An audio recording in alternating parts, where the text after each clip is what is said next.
Bubbles, happy Halloween! Sort of. To kick off the Halloween season, I want to show you how to make some edible blood. Because who doesn't want to know how to make some edible blood? I know I do! Oh my God! So much blood! And it's super quick, super easy, and really effective, and you can add it to any type of dessert, being it's Halloween season. So let's kick off, shall we? First of all, you're going to need a small bowl. Then you want to get 1 tablespoon of cornstarch, 1 tablespoon of cherry juice. Yeah, get a small saucepan. Then you want to pop that in there.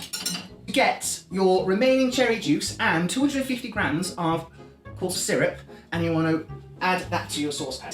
Whisk. Now you want to whisk it until it's all combined.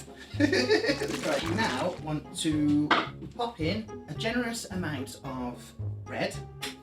With each stir, you want to a little dash of blue, a little dash of yellow.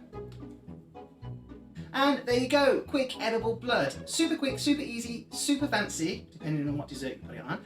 As always, stay deadly and delish. Bye-bye.